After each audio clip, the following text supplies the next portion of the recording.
beyond just, well, what am I going to do tomorrow? Am I going to have this neat pair of pants tomorrow, this great new pair of shoes tomorrow? Have goals in life, have dreams.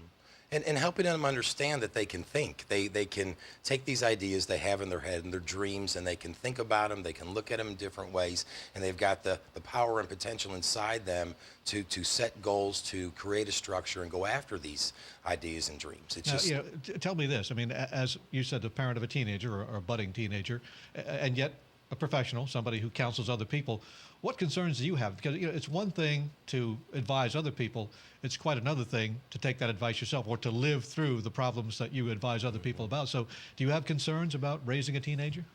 I do.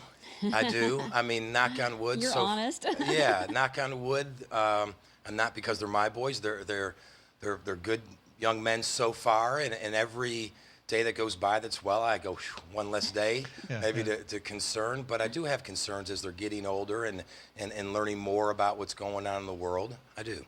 How do you counsel them? I mean, what relationship do you have with them, and how important is that parent-to-child relationship in shepherding them through tough times? Because it seems to me that even though kids, teenagers, don't reach out very often and physically say, "Hey, Mom, Dad, I want to talk to you about this," they really do, and they're kind of hoping you'll be curious enough to ask them questions or at least delve into their lives, because I think they're interested in sharing it, but they won't very often open up. Right. And sometimes they just want you to listen. Yeah. You know, they just want the mom and dads to listen, not to give advice. And I'm not really good with that, being a counselor at times. I try to give advice and teach, and really they just want your ears, and they want your time, and they want your attention. Joe, you have counseled thousands of clients on these issues, schools, educators, even students and families. You must have some interesting stories. Can you tell us maybe a success story where a teenager and the family started getting along better? Yeah, it seems to me one of the concerns, or when mom and dads bring their son or daughter to me, school seems to be one of the most popular concerns or issues or problems or challenges going on. And when a teenager can get their head around school and they can begin to do the small little things that have a positive impact, it seems to alter the family. Summertimes it tends to be quieter because school's not going on.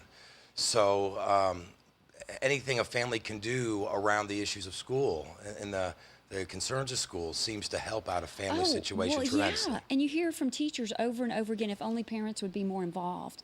So I guess that's what you're talking about, is get on that PTA and go to those open nights and. Well, to get more involved in, one of the things the young people are hearing from teachers and parents is, education's important, do well in school, it's going to help set you up for your future, and that's true. But for a lot of them in ninth grade, 8th grade, 10th grade, that just doesn't resonate because it's not the here and now.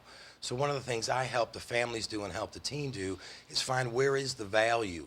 They get the value maybe intellectually that it's good for my future, but in the here and now it doesn't hold much value. And what seems to have value for the young people who are having challenges in school is when mom and dads aren't yelling at them or on them about their poor grades, and the notes aren't coming home, and they're not getting as much taken away. And that's where I try to connect them, is what's the value of them taking care of school now? That seems to work for many of them. Well, there's an interesting dynamic too for relating to a teenager, because parents literally sometimes have to compete for influence and for time with their kids, because kids are influenced by their peers, they're influenced by the culture, and now they spend so much time online with things like Facebook and those types of websites and chat rooms that they're constantly being affected by people their parents often don't even know. So that's got to be a concern. I mean, there are all these influences affecting their children, and sometimes they're totally ignorant of what's going on.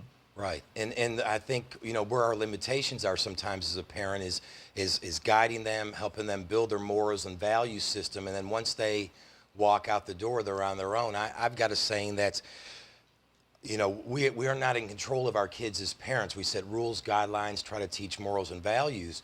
But I remember when I put my boys on the bus at kindergarten, they were on their own. So at best, we teach and guide and can create an open, or do our best to create open lines of communication so they will come talk to us. But at some point, we have to let go and know once they move out in the world, we keep our fingers crossed. Well, you probably agree with another parent counselor we have on here, sometimes Hal Runkle. He says basically, the parents try to do too much. They take on responsibilities that really are the kids' responsibilities. It's not the parents' responsibility for the kid to make good grades. It's the kid's responsibility, and put the responsibility on them, put the onus on them. Exactly. And I think sometimes parents see that as a reflection of them. And Sure. I have noticed probably over the last 5 or 10 years as parents struggling, am I a good mom? Am I a good dad? And dealing with a lot of that. And sometimes, setting limits is good, being a good parent, but that seems to be very difficult. And setting limits is different than being a parent. Well, let's say the teenager, though, does something really bad. Maybe gets caught with drugs or does something else, maybe a small crime. What sort of discipline would you advocate? Well, I think absolutely the natural consequences that they'll go through legally if they get caught up in the legal system are, the potential teaching tools. And many teens get it, I have found, but some don't. They keep going. I think at home, you take things away appropriately, but you always put an ending point on it for them, never indefinitely, whether it's a month, whether it's a weekend, whether it's a day.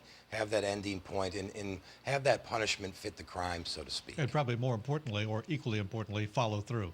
If you Follow through, say, I'm absolutely. taking this away, take it away. If you say you're going to be grounded, ground them. Make the punishment fit the crime, but make sure the punishment is actually carried out. Absolutely, Larry. Yeah.